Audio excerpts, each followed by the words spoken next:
questão do tarifaço, essa segue impactando por aqui. O anúncio das tarifas de 50% dos Estados Unidos sobre os produtos do Brasil deve refletir também na exportação de pescados nacionais, gente. Só para vocês terem noção, o mercado norte-americano é o principal destino de remessas internacionais da piscicultura brasileira, respondendo só no ano passado, 2024, por 89% do volume exportado.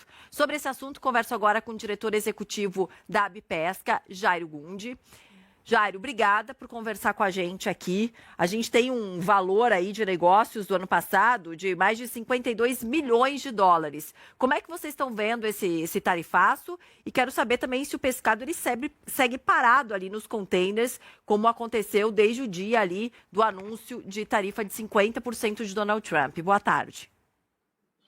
Boa tarde, Paula. Mais uma vez, obrigado pelo espaço para a gente poder falar da proteína mais sustentável e mais saudável do planeta, mas que agora a gente passa por um momento bastante delicado. Esse, como você bem colocou, o mercado americano representa aí mais de 70% das exportações brasileiras. Quando se fala de tilápia em específico, produto da aquicultura, esse número passa dos 90%. Desde a semana passada, quando recebemos a notícia, né, via imprensa, os nossos parceiros comerciais começaram a cancelar as compras, cancelar os contratos e, por consequência, cancelar os embarques até pelo timing da chegada desses contêineres no território americano, que já chegaria dentro já da validação, da validade, né, dessa nova tarifa. O que está seguindo ainda o fluxo das exportações são o produto que segue fresco via aéreo, porém a mercadoria congelada, né, demorando esse time de chegada, ela está toda sendo suspensa a comercialização, e aí teve aquele impacto que foi anunciado semana passada dos contêineres parados nos portos. Esses contêineres começaram a retornar para as indústrias, né, até por conta de não ter aumento de custo de demurrage e todo o custo portuário envolvendo, então começou a retornar para as indústrias.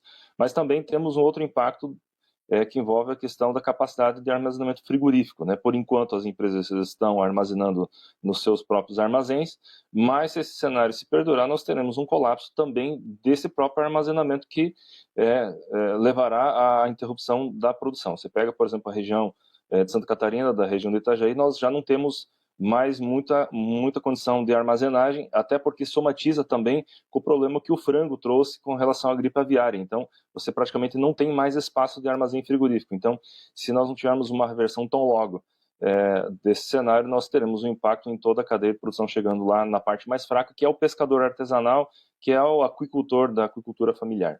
Quando você fala de impacto, é desemprego, fechamento de portas, aumento de preço, prejuízo, porque, por exemplo, esses que estão parados, que retornaram agora, então, pelo que eu entendo, aí pergunto para você, né, Jairo? Você já não a produção brasileira, né, a piscicultura já não está ganhando com esse produto congelado que iria até os Estados Unidos, porque chegando lá, chegaria depois do dia 1º de agosto, quando, pelo menos até então, pela carta, já estaria valendo a tarifa e não sabem quanto que teriam que pagar, então, na data por esse produto.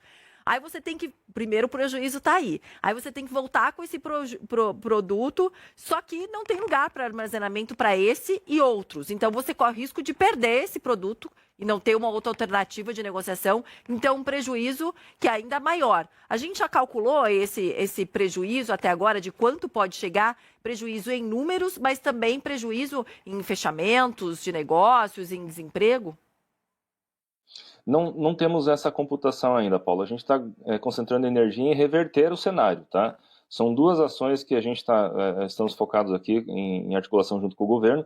Primeiro é tentar a reversão dessa questão do mercado americano, e outra é o que já vinha sendo trabalhado e que é, na verdade, o principal mercado de interesse do setor pescado, que é a abertura do mercado europeu. Estamos suspensos desde 2017 para aquele mercado, e por diversas razões, começando pela parte técnica, mas depois da parte política, acabou aquele mercado sendo encerrado, e desde lá a gente não exporta mais para aquele mercado. Com isso, o mercado americano acabou assumindo a liderança, né, tendo essa concentração de venda nesse mercado. Então, o que a gente espera é que nos próximos dias a gente consiga tanto a reversão da questão do mercado americano, quanto a abertura do mercado europeu. Tá? Por hora não há essa computação, mas se esse cenário se perdurar nas próximas semanas, certamente nós teremos um desdobramento da redução da capacidade de produção instalada nas indústrias, consequentemente gerando desemprego e também impactando a produção primária, né? O pescador não vai ter aonde colocar essa produção. Lembrando que muitos desses produtos são produzidos dirigidos para aquele mercado, não possuem hábito de consumo em outras partes do próprio Brasil ou outros mercados. Então, quando se trata de exportação, o produto ele é feito de maneira personalizada, né? Então é dirigido para determinado mercado. Então é importante que a gente tenha o quanto antes a atuação para a reversão desse cenário. Forma vocês estão conversando com o governo para essa atuação? Qual que é o posicionamento da Abipesca em relação a isso? No que vocês estão também se mostrando disponíveis para ajudar, para tentar reverter essa tarifa de 50%? É de se lembrar também que o Brasil é um grande importador de pescado, né? O mundo todo ele faz uma troca comercial. Então, quando se fala em exportação, significa que eu estou mandando, por exemplo, nossa tilápia para lá, estou mandando a lagosta, estou mandando o pargo, também estou importando o salmão, estou importando a Alaska Pollock, enfim, vieira, que são produtos que são produzidos, por exemplo, no Alasca, né? Que são produtos específicos de águas gélidas, não sendo possível a produção delas no Brasil. Então, essa troca comercial, essa guerra tarifária, ela impacta não só lá como aqui. Se nós passarmos a fazer o mesmo processo inverso, né, de querer botar essa taxa, teremos também um impacto de inflação diretamente aqui dentro do país. O que a gente tem atuado é junto com o Ministério da Agricultura, que de quarta-feira para cá tem reunido suas equipes e tem discutido. Estamos aguardando a confirmação de hoje para amanhã, justamente uma agenda com a presidência, para que a gente possa colaborar aí nos desdobramentos, que é aquilo que a gente vem falando. A gente precisa manter a tradição diplomática brasileira, que não entrar em rota de colisão e buscarmos uma solução pacífica, inteligente, como a gente vende para mais de 200 países no mundo, independente de viés político, ideológico. Nós temos histórico de boas relações comerciais com o mundo. E a gente espera que a inteligência brasileira, que sempre se mostrou à frente, prevaleça agora para que a gente consiga fazer a reversão desse mercado.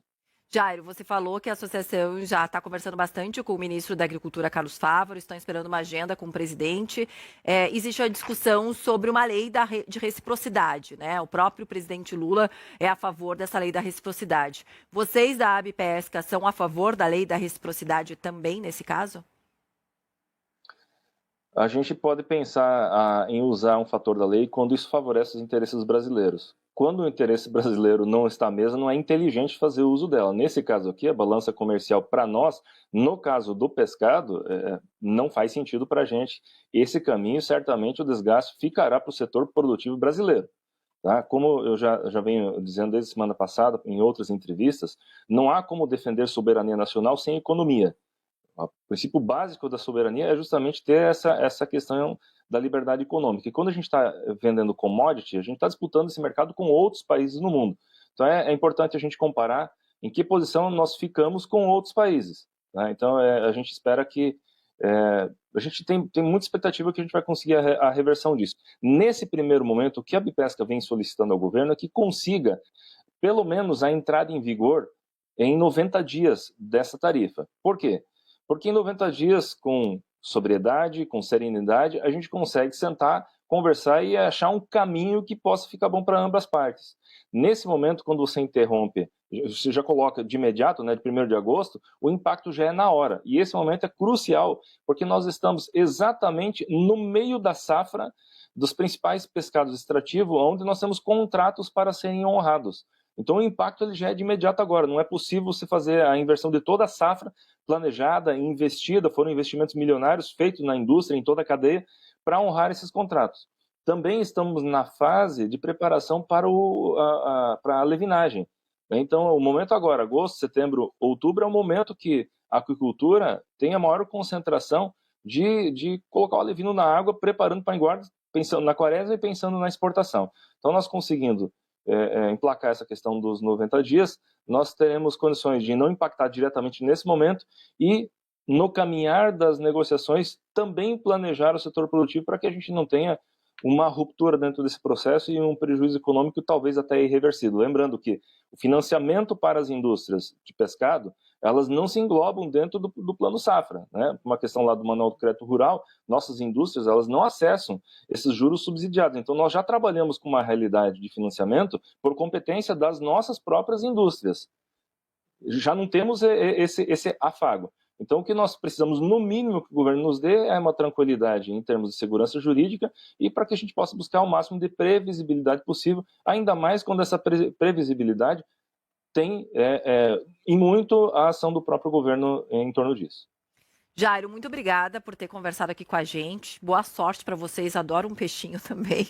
Não quero que o setor seja prejudicado, mas principalmente a economia do Brasil, emprego, enfim. Vamos ver como é que sucedem essas conversas de vocês com o governo federal, mas também do governo federal lá com os Estados Unidos. Obrigada. Até a próxima, viu? Eu que agradeço, Paulo. A gente fica sempre à disposição, na expectativa que na próxima entrevista a gente possa estar dando notícia a ser comemorada, né? Tomara, tomara. Tô nessa expectativa.